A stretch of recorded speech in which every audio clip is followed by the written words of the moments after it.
couldn't stop the run on defense, we couldn't establish a run on offense. We didn't tackle well on defense.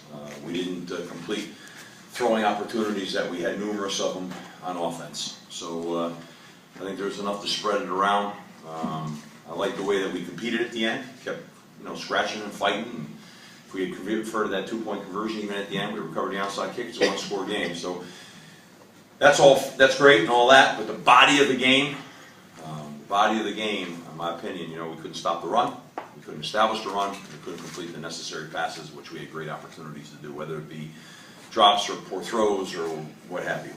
So that's my assessment of the game. I thought Pitt played a great game. I thought the running back's a heck of a player. I thought the quarterback was pretty competitive, but the running back,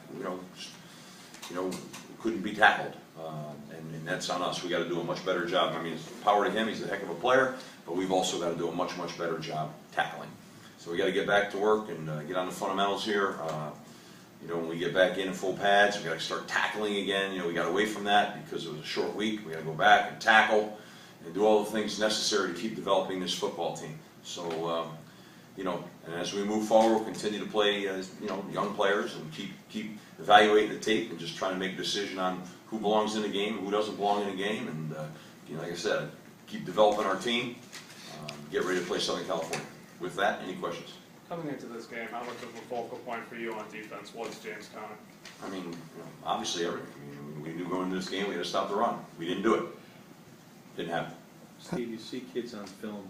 Did Conner play bigger than you saw on film? He looked like a big kid. I mean, I knew he'd be good. And there was none of us had any delusions. I mean, he was going to run inside. He was a strong runner. He's a big, he's a heck of a back. And we had to tackle him. And we had plenty of opportunities. I mean, schematically, not all the time, but a lot of the time, we were in position to make those plays, and we didn't make the tackles. Missed tackle. I mean, you got to tackle that guy. You got to wrap and drive him. You're not going to go off some shoulder arm tackle. It's not going to happen. We'll have to go back and look at the tape. But I mean, I saw it up front, personal, right in front of my eyes. So no mysteries there now. Steve, a year ago, you had a guy who wielded the hammer for you, and Andre, and it seemed like in your opener against Wake, you just ground them down. Yeah. And yet it seems like the opposite happened to you here, where they wielded the hammer in Conner. Well, I mean, I think that's one of the things I want to look at.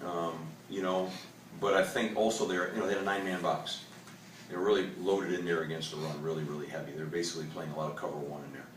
And that doesn't mean we shouldn't run the ball better. I want to go back and take a look at our plan and whether we had the right plan or not. I thought we came out of the blocks with some QB read type plays, and we had, obviously had a lot of success with that. What happens in the run game is you need opportunities in the run game.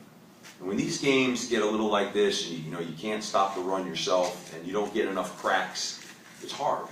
And that happened at times a year ago too. You need repetition. You need to establish that. And that wasn't going to happen. So quickly in the second half, I made a decision on the turnover there. We went after 2 play action passes, and they were the right calls. They were right on the money. We didn't connect on the 2 wide open passes, and this is where sometimes I struggle a little bit. I said to myself, okay, let's mix this thing up now. We made a decision going this game. We're going to throw these play action passes. Well, okay, we threw them, and we didn't get any points out of that drive. We went away from the run. You got to hang in there sometimes with the run. We went away from it. We started scattering a little bit, and that's what happens sometimes is when that you got to be careful when that happens to you. When all of a sudden you're not getting many cracks and opportunities, and you're not initially, the runs aren't initially happening, and you're trying this and trying this and trying this, and next thing you know, you don't have any consistency, and you're not getting consistent shots, and your field position isn't great after that. But we made a decision coming up in the second half. We had to throw a ball. We did. We still had great opportunities out there. Shaq made a nice catch, but it was inconsistent. When you start calling those plays and you incomplete it, you drop it, you're just behind down in distance now, and you're out of that kind of run game. Now I want to go back and see in the 2-back run game where we were breaking down. I think what I'm going to see is we knew they were pretty strong interiorly up front.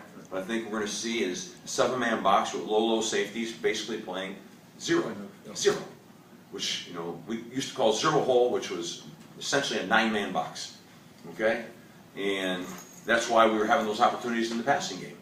And you gotta capitalize on those opportunities, and we didn't. I mean, you saw them, it wasn't like you couldn't see them, they're there, you know? So, you know, somewhere in that second period, you know, I wanna see where that run game went. You know, evaluate it. I gotta go back and evaluate it. It's really, when I start flipping back and forth defense to offense, you know, sometimes I lose a little bit of where exactly those breakdowns are occurring in there.